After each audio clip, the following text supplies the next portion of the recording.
Welcome to Empire Building, the podcast where we talk about building big businesses and even bigger lives. I'm your co-host, Sarah Reynolds. I'm Via Williams.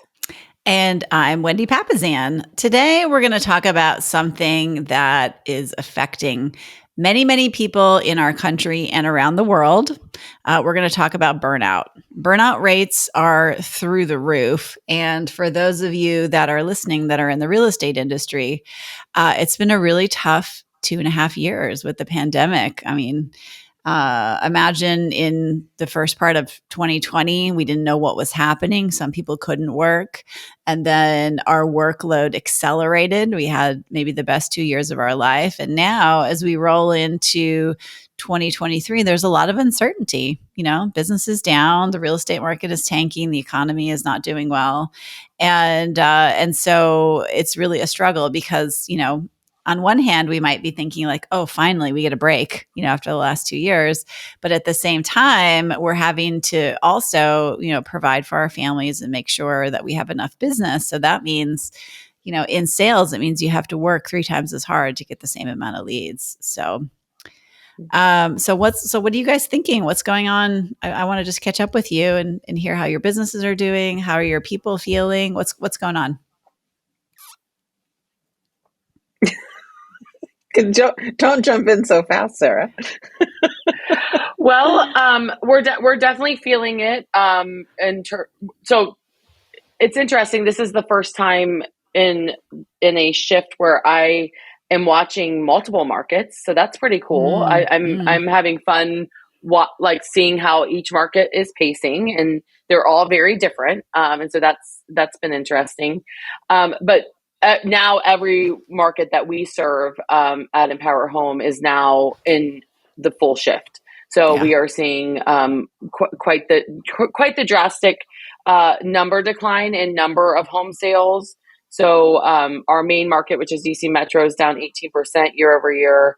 And we have one market that's down 40% year over year in terms of number of home sales. So we're definitely feeling it, which is then causing a lot of emotional stress and anxiety for all of our team members. And so right now, a lot of what I'm doing is managing that and making sure that people do take care of themselves in the midst of all of this. And so, which is what we're going to be talking about today. But this topic is so needed right now. That's for sure.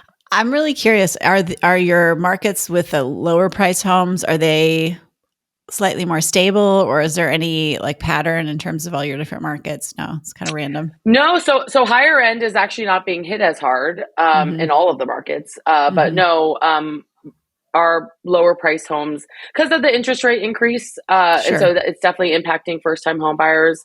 I mean, I think I said this already, but on a $400,000 house, you know, the interest rate change is a $600 in month payment. Just that. It's a lot. It's interesting because in our brokerages, Sarah, you said that DC is down 18%.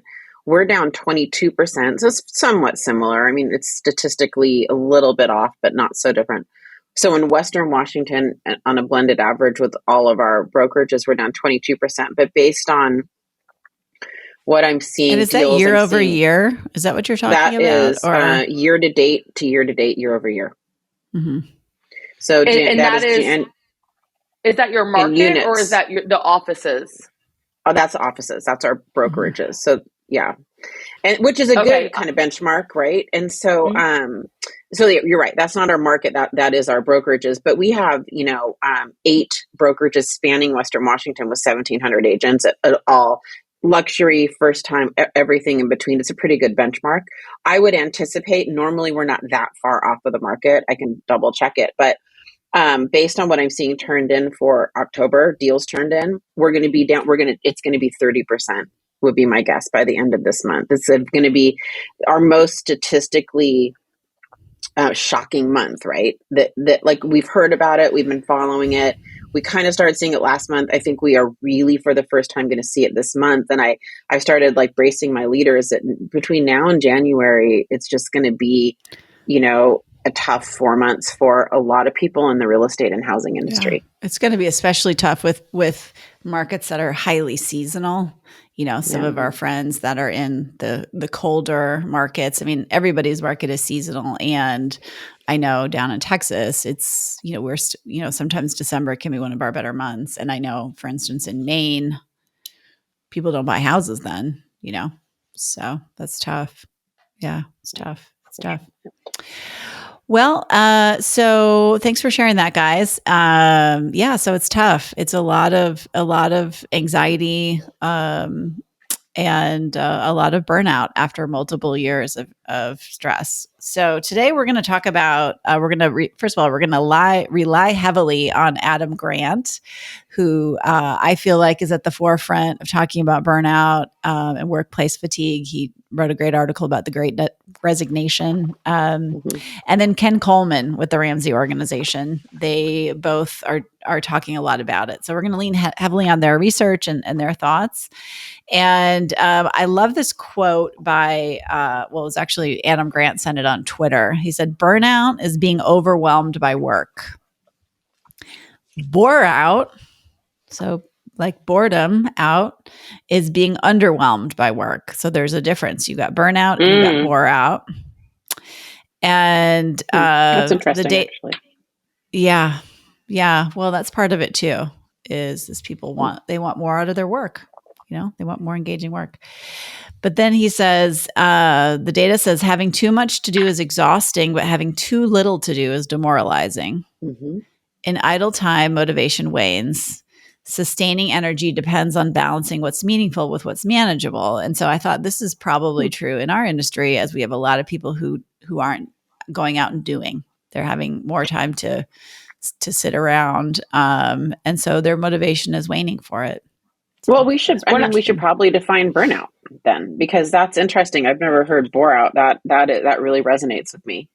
I wonder how much of the time we're mixing the two up. But burnout is when you are mentally exhausted and or emotionally overwhelmed, and it's like you're trapped in this endless cycle, right? Of not enough sleep, too much caffeine just to make it through the day, and yet you don't really feel like you're moving the needle. You're just kind of it's like a hamster wheel, and you feel like you're working, and you're not really excited about it. You don't necessarily want to be there, and you're not even seeing the results and reaping what you've sown. I mean, that's how I think of burnout.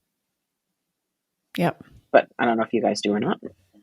I think the key here is that they're the two extremes, right? In terms of, and they all cause emotional tolls on us, both. Mm-hmm. And so I think what can be so hard in life in general, which is why we're a big believer on this podcast about counterbalance, is because, a lot of times we want this middle of the road part of our life, and either like not enough to do and too much to do. And it seems like, don't we all like, just give me one day where it's like the middle, like I'm perfectly right. I get all my work done in 8 hours, and I'm working, I'm productive the whole 8 hours. So I feel like I got a lot done.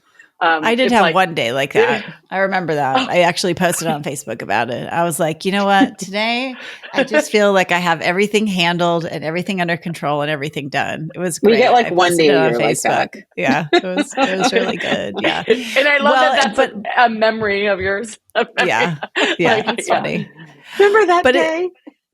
But it's also the doing hard things is what stimulates us as human beings. I was listening to Brene Brown this morning, and she was talking about her framework for when you've got a new hard thing to do. And one of the first things that she does is just acknowledge it, like, hey, this is different. It's new. It's hard, right? It's just going to be hard for a while until we figure it out. And the hard things are what make us better and what make us grow and actually give us the juice for living. People who aren't doing hard things, they're kind of dying in a way. So but it's also, you can go too much that way, right? And that's what we're talking about today. Yep. So and burnout doesn't just happen at work, right?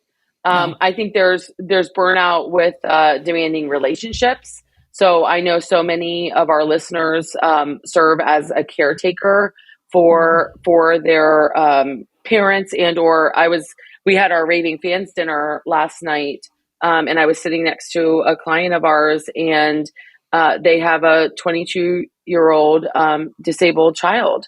And they were just talking to me about, first of all, what a gift it was to go out to dinner, and how much their entire life is taking care of now this adult child, but full-time caretaker, and they don't know when that will ever end. Right. Mm-hmm. And they were just talking about how exhausting that is. And so it's not just work related. You can have relationships to where your energy is just being completely depleted. Yep. Well, so now that we know kind of what burnout is, how does it happen? Right. I think the first thing is like, you're not passionate about what you do.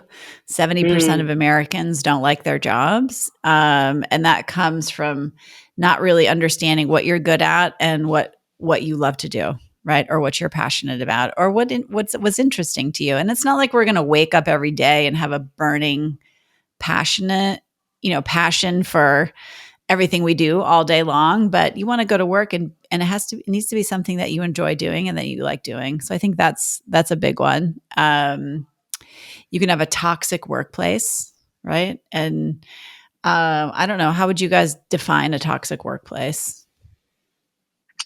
Undercutting, negativity. Mm-hmm. Yeah. Going down, over down. Or under gossip. Gossip, yeah. For sure. Yeah. Mm-hmm. Yeah. Not feeling like you're doing anything right. I think there's a lot of workplaces that struggle with acknowledging, because so many entrepreneurs want perfection, and right. So perfection is the enemy of progress, as I say often. And what can happen sometimes is you then put the perfection on your team members, which then builds a toxic workplace for sure. Yep. And passive aggressiveness can cause a toxic workplace too, I think. Yes, for sure.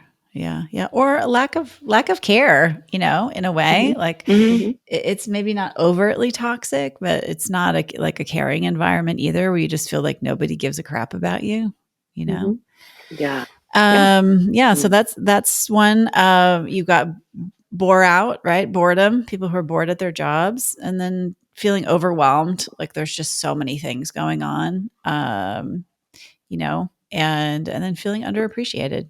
So I have one to add, Wendy. Sure. I think one of the things I've learned over the last, couple of years is that I think is common is just not knowing how you win at work, not mm-hmm. understanding what your role is and what you do that is, that you should be doing. I mean, I just think most people show up to a role and they don't always know, how do I win in this role?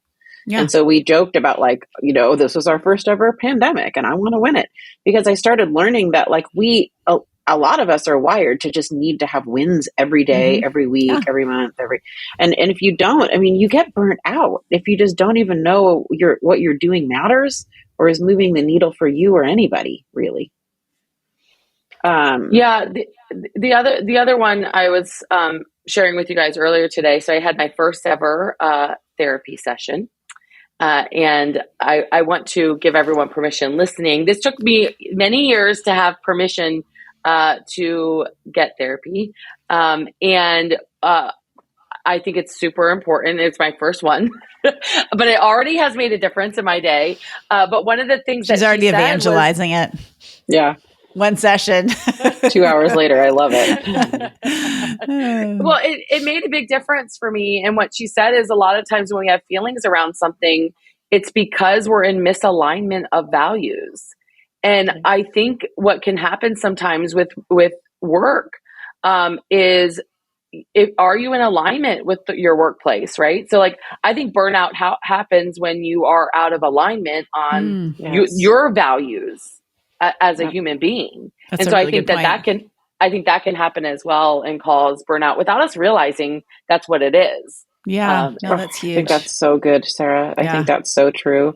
I've been examining that a lot lately. And I think it comes up more than we realize. Sometimes it's like a subconscious thing, but when you really think about it, it's often just, you're like, oh, it's a misalignment of values that I'm feeling or, thinking. It's usually feeling. Well, speaking of feeling, because when we talk about, the different kind of burnout, what we've been talking about is sort of this general work burnout, but let's talk about mental burnout.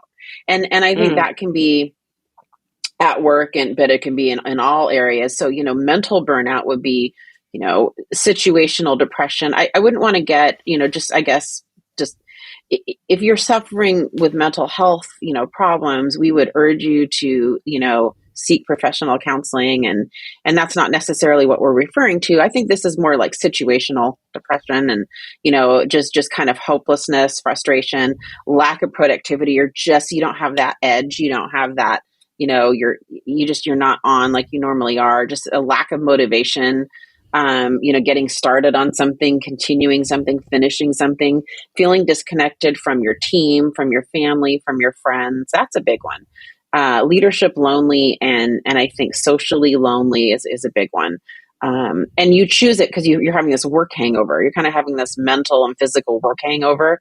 I relate to that one sometimes, where you want to be social, but you just don't have the energy to be social on a Friday night. Hopeless, impatient, kind of zoning out, overwhelmed, just feeling like you want to escape, feeling like you're kind of dialing it in and not really passionate about it anymore, right?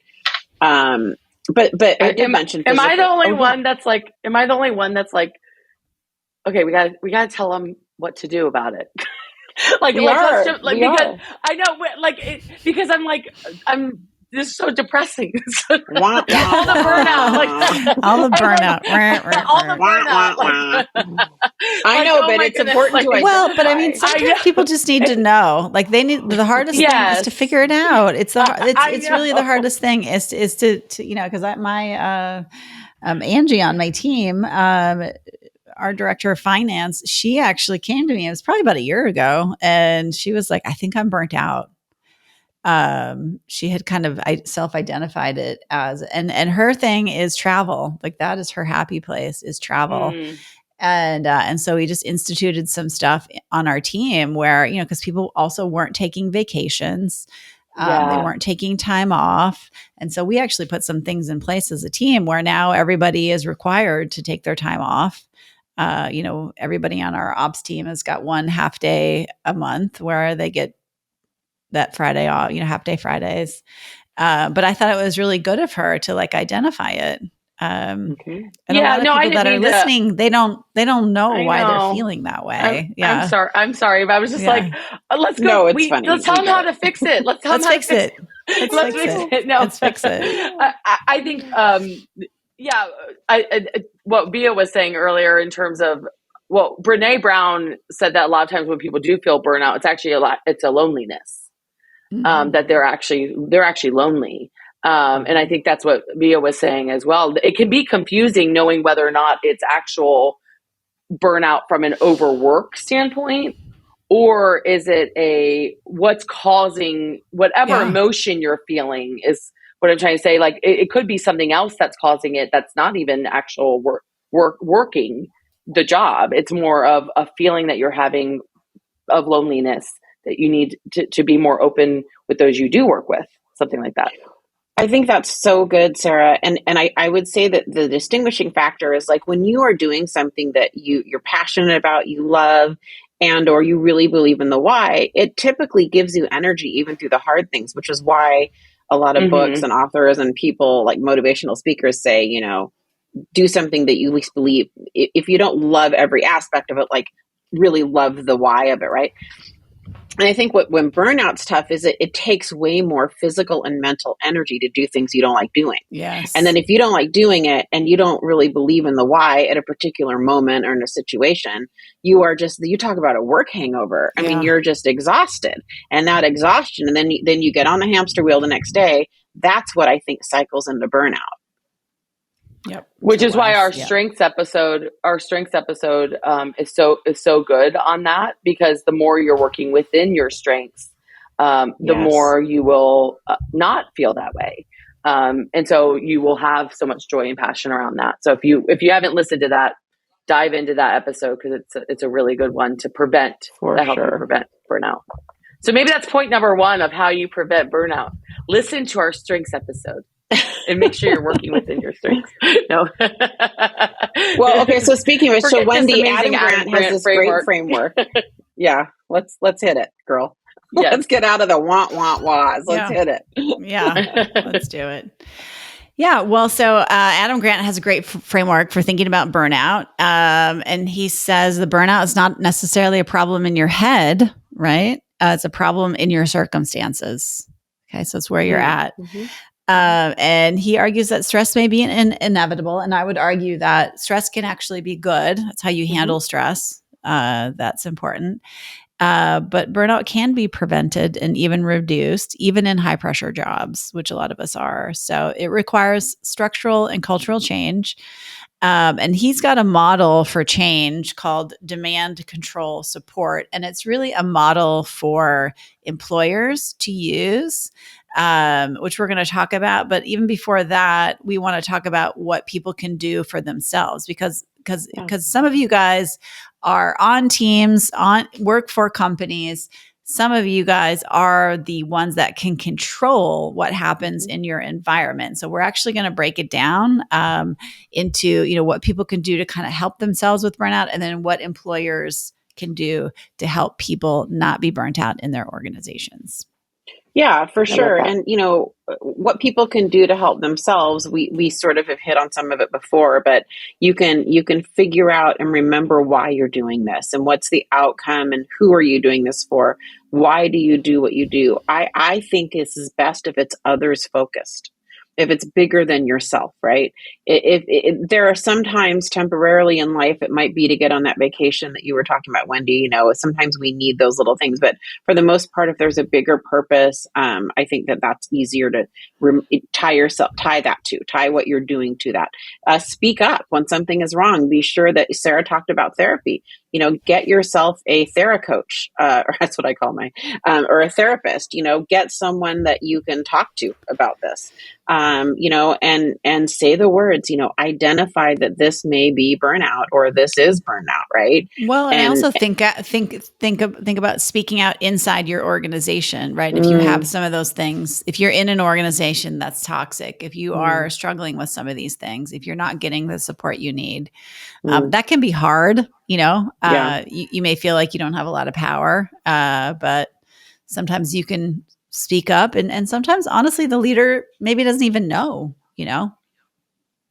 Yeah, I think that this is important, and I know we're going to go into the framework for when you're leading, but as Via is mentioning these things, I'm thinking about, like, as the leader, how can I make sure that my people do feel like they can speak up? Because I think that that's super important. We're saying no matter what, you need to speak up. And if you are in a position of influence, even if you're not considered a leader, but you're an influencer, which everyone can be an influencer, right? I think anytime someone speaks up, the reason why I even am sharing that I'm in therapy is that I know that Sarah Reynolds sharing that she's in therapy will give permission for other people to do it. Mm-hmm. And the same goes here. If you're a leader or an influencer, let them know that you've gone through burnout or you're burnt out. That then gives permission for other people to speak up. And it's so powerful. Like when we're vulnerable, it allows for someone else to be vulnerable. So don't be a leader in your own organization by speaking up and saying something. Yeah, I love that. Identifying that that's what this is really useful actually for your leader, because then you can work together and start potentially adding scope, adding responsibility, shifting to another area or another department if your company's big enough, right? So if you don't identify it and if you don't speak up, to both of your guys' points, then I always say to my team, like, I can't solve a problem I don't know about. Like, I certainly can't collaborate with you if I don't even know it's a problem, right? So what do I have to do as a leader to make you feel safe and secure bringing things up? Because then we can work together on this because I'm your partner. And so, 100%. And if you don't feel like you're working for someone that you're safe doing that, I would encourage you to try. And some people are really receptive to knowing they have a blind spot, and you don't have to assume your leader's not going to be receptive to that. They may not be, but I think you should try. I think that's what loyalty is. Side note, I think loyalty is at least treating someone like a partner and collaborating with them and not making unilateral decisions. I think too many people just default to quitting when they feel burnt out. And try it. Try going to your leader and working with them as a partner. And again, it may not work, but it might. Yep. So smart. The other thing that really helped me with burnout, because I was for sure feeling this when the market first started shifting, and all of our roles as leaders are even more important right now than ever before. And so that means that we need to be careful with taking care of ourselves. And so you guys heard about Wendy and I's crazy fast that we did. Well, part of that program was we had to walk an hour a day. And so I got in sort of the habit of walking more. And walking has helped me so much with preventing burnout. I mean, I am leading so much better. And I honestly feel like it's because I'm consistently taking walks. I love that. And so that's another thing that you can do to help prevent burnout. Well, and hopefully you guys heard, you listened to Sarah's health journey, which was in November. And it's a very powerful, I loved doing that with you. And I think that episode is going to impact a lot of people because your health journey has been so powerful. So, and if you guys are curious about self-care, definitely listen to episodes 62 and 63. We talk all about self-care and all the different kinds of self-care. So not just physical self-care, but I think we talked about like emotional self-care, friendship self-care, doing your taxes can be self-care, things like that. So if you are a newer listener, then definitely go back and listen to 62 and 63 because those were some really powerful ones. Love that. So what else can we do in terms of as an employer, as leading people in terms of, Adam built a pretty awesome framework around that. What else can we do in that regard to prevent burnout for our people? Yeah, well, I think Adam talks about demand, control, and support. That's his little framework. And demand is really about making structural changes that lighten the load on the person doing the job or redistributing tasks. Okay, so it's really looking at, and this is how you can elevate people in your organizations too, is as your organization grows, they get better and better at certain things, then you take other things off their plate that maybe they're not that good at them, or maybe somebody else could do them better, or maybe it's just not their focus.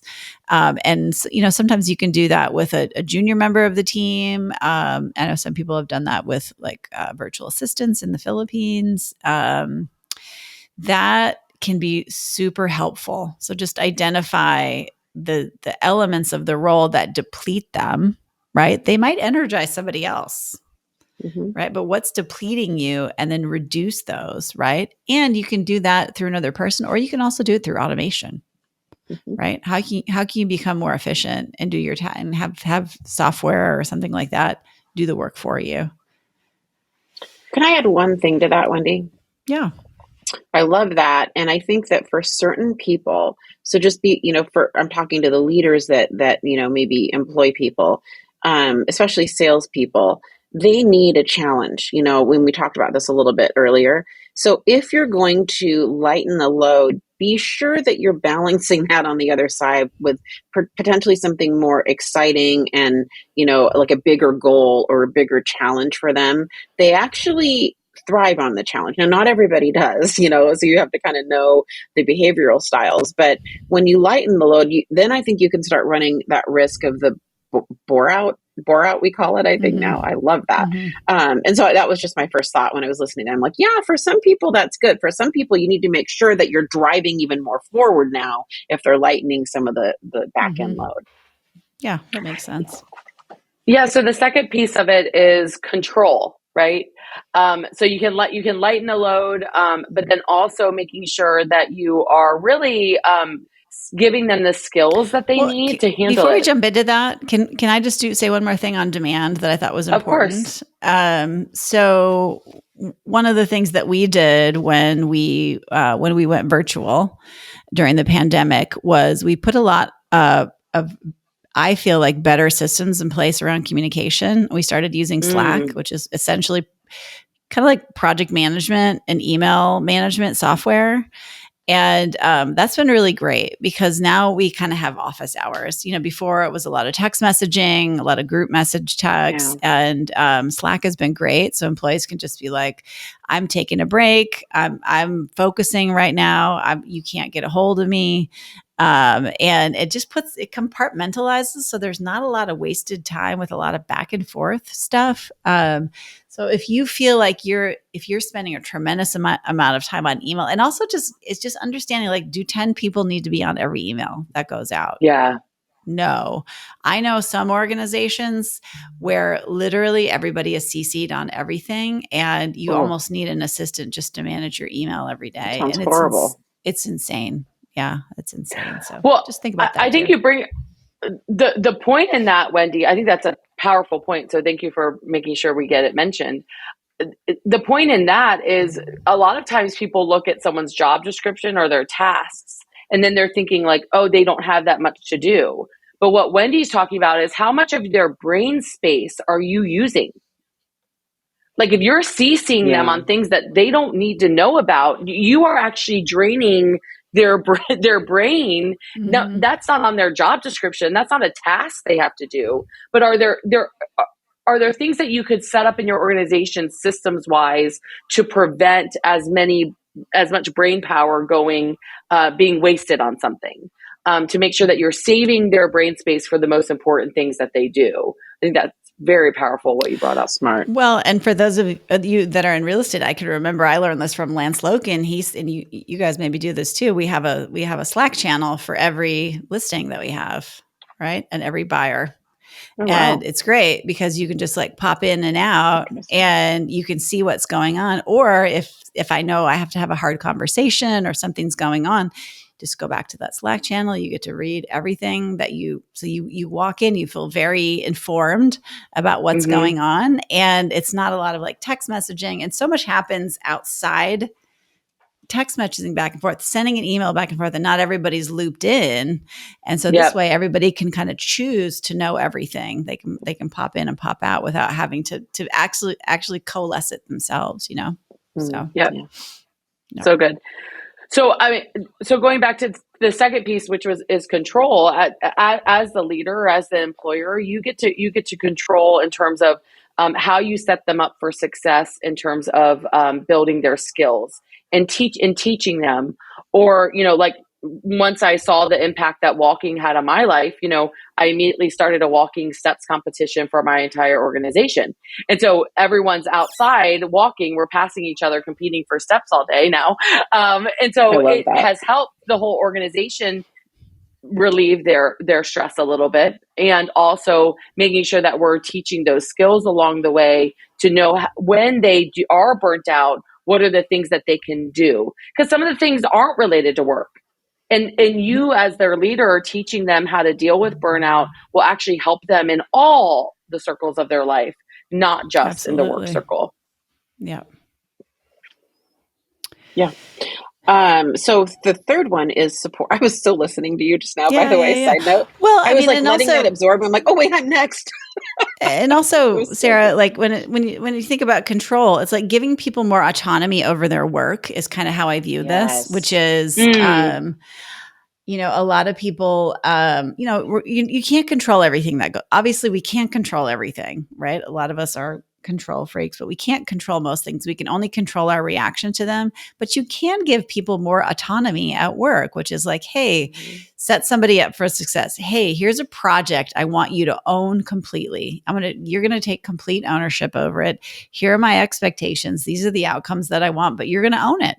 You're going to own it. You're going to live it. You're going to do it. And if you're not having success, then you and I are going to get back together. We're going to figure out what we're going to do to make it better.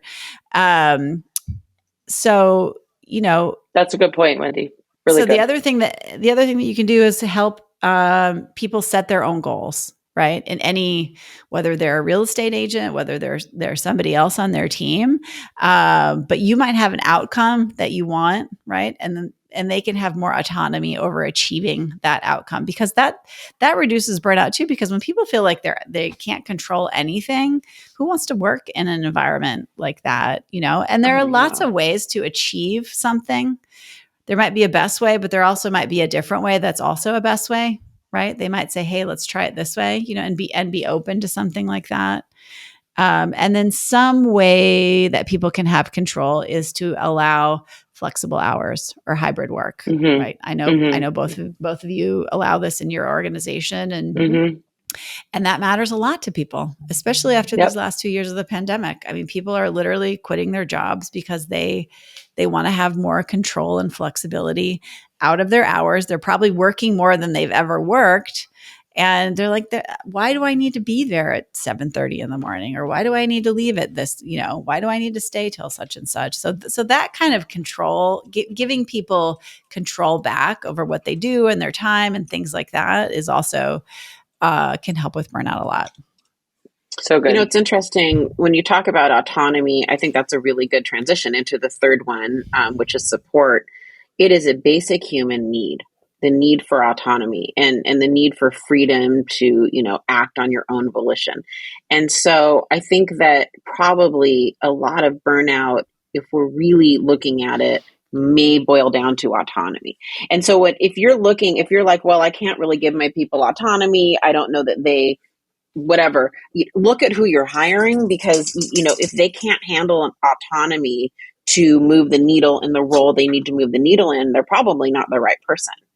And I think autonomy is very it's a very complex concept at work.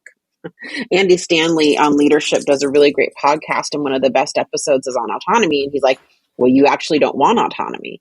And the fact is, we have a human need to have autonomy. So what does that look like in the workplace? That might be a good episode to riff off of his. Think about toddlers. Okay. This is where it shows up. It shows up in human beings at age 2.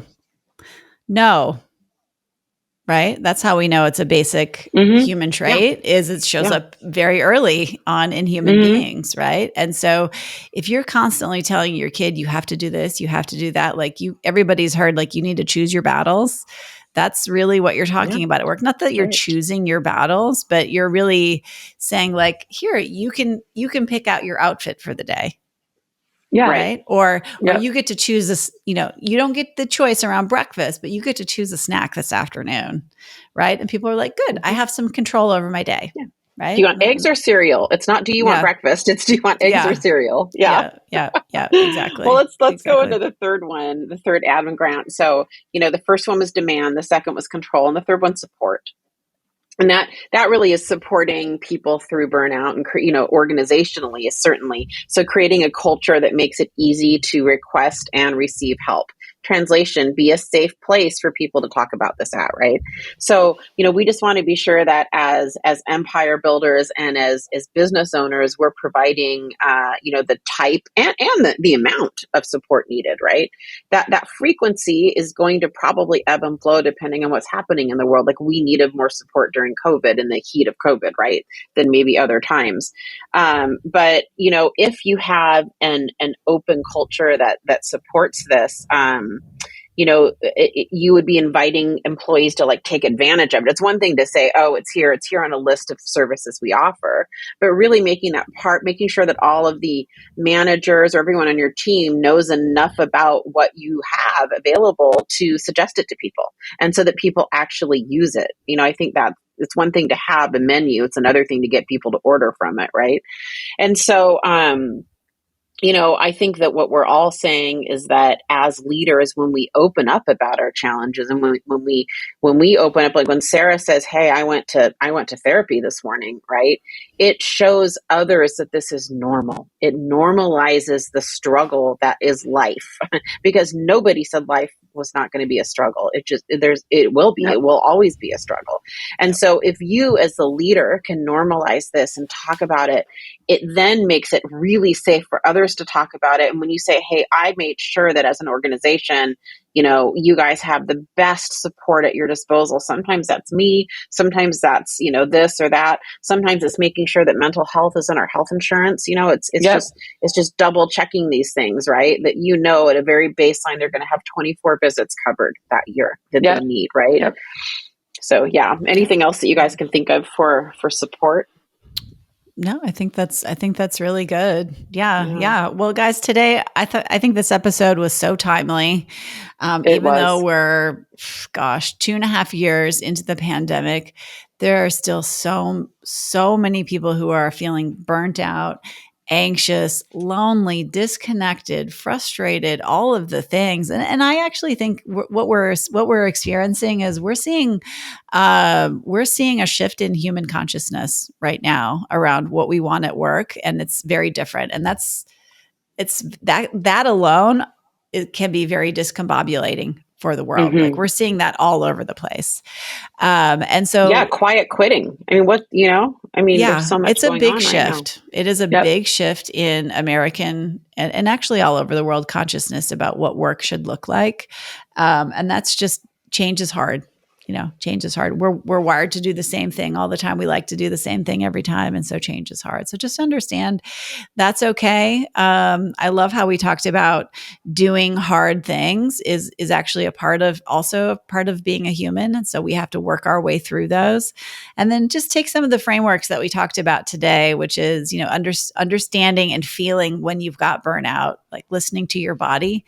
And then some of the tactics that we talked about, how you can help burnout. And then if you're a leader, or if you have can influence a leader to make your workplace a better place so that people aren't burning out, then you want to use Adam Grant's demand control support methodology. And hopefully this will allow you guys to go out and build these big businesses where people don't want to leave. Right? They really want to stay. And also they can take that and lead a big life with it. So thanks for joining us today. Have a great one. Bye, everyone. Bye, guys.